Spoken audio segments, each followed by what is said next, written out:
also explain more about the symptoms that people have during steroid withdrawal, topical steroid withdrawal, and why they have? So first of all, what people notice, of course, the redness of the skin, and this is threefold.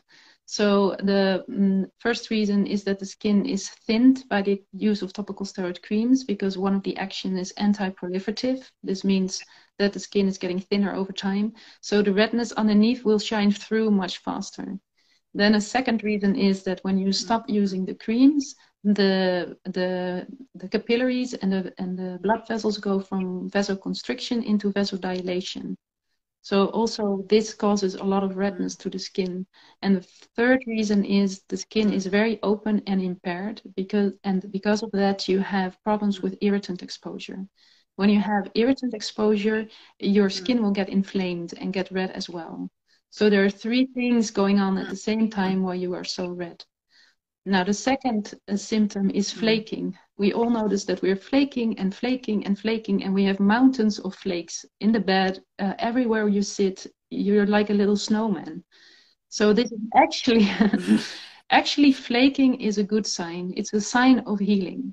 So the topical steroid creams have been having effect on the skin cells, the basal cells, which make the new skin cells.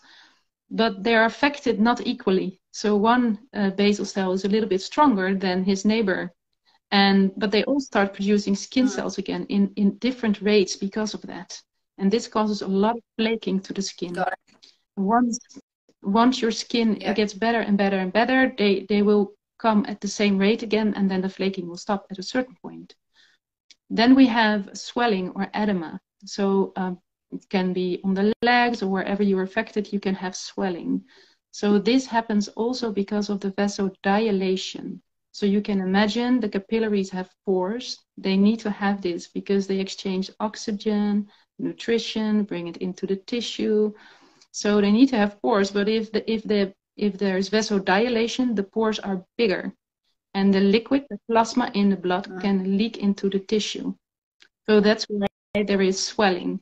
So in this, again, twofold. There is vasodilation because you stop the creams, and there's also vasodilation because there's inflammation because of irritant exposure on the outside. When you have irritant exposure or an allergic reaction to something, you also have vasodilation, which is a good thing because your skin is working and putting in more immune killer cells in the tissue. So it opens the blood vessel, opens the pores, and more things to help your skin is coming there.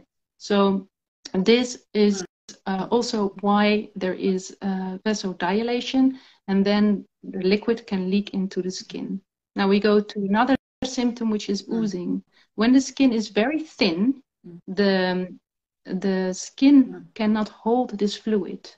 So there is an extracellular matrix in the skin, which is the fluid around the skin cells. And when the skin is very thin and impaired, the skin will leak the plasma. When your skin is healing and gets thicker and stronger again, then the oozing will stop as well. Then people experience a lot of coldness and shaking.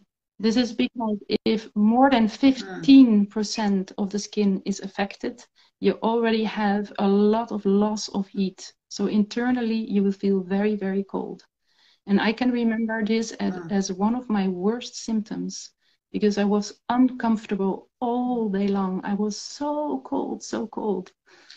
And because you're all the time cold and your muscles work really hard and you shake, you have a lot of loss of magnesium. And this is why there is muscle spasms and jerking. Especially during the night, my hand and my foot and my leg would just go everywhere because of the jerking, the muscle spasms. And this is caused by the low magnesium level in your body. Now, a lot of people also experience that they are not able to sweat or excessive sweating.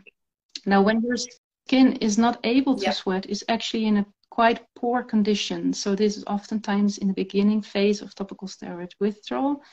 And the skin is in such a poor condition that it cannot sweat. Then you have some healing of the skin. The skin gets better and thicker. And at a certain point, the sweat glands start working again.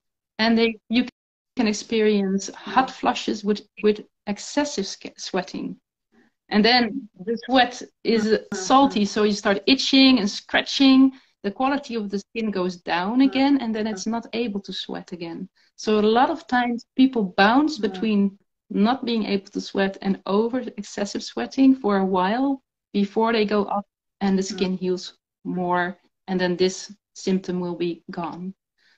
Another symptom is the hair loss, and this is also when people have used topical steroid creams on the scalp or near the hairline, and then especially the very potent ones, then the skin will be so damaged that it cannot hold the hair follicle and the hair will fall out. It is temporarily, so the hair will grow back when your skin is getting more thick again and strong. It can hold the hair follicle and it will grow back. And then for the ladies, they can have an absence of menstruation. So it's not very well known why this happens, but I had this as well. And what I could feel, in my case, and what my guess is, my body was working so hard that it just doesn't prioritize getting pregnant or menstruation. People can have swollen lymph nodes, and this is a sign that there is an infection going on in the body. This is when the lymph nodes swell. And as we talked before, some infections are very visible on the skin, but there are also bacterial infections, for example, that can be deeper in the skin layer. So it's not super noticeable, but this is why your lymph nodes are swelling. Then your body can have a very foul odor as well. Also, when there is some infection going on or the bacterial load on the body is too high, you get a really bad smell. And then a lot of people notice that they can't sleep during the night. So there are two reasons for this. First of all, the healing cycle of the skin is so that the healing hours are strongest between 10 p.m. in the evening and 3 o'clock in the morning. So this is actually when your skin is most active for healing, and this also causes the most itchiness. A second reason that a lot of people experience that they are not able to sleep well is because TSW is just very stressful and even traumatic. So a lot of people don't understand what is happening to the body exactly. You don't know how long it's going to take. A lot of times it's affecting your relationship, maybe with your partner, but all your social relationships. You might be bedbound, you might need care, you might be housebound for a while, you can get in financial trouble. Most people are not able to work anymore. Some people have to go back to their parents' place to get care. So it's really super, super stressful. And this is also a reason why your stress hormones are oftentimes high and you can't sleep very well. But this is not true for all people. So I know cases that are really severe TSW, but they sleep 12, 14 hours per night. So this is very case dependent on how your system works and what your situation in your life is.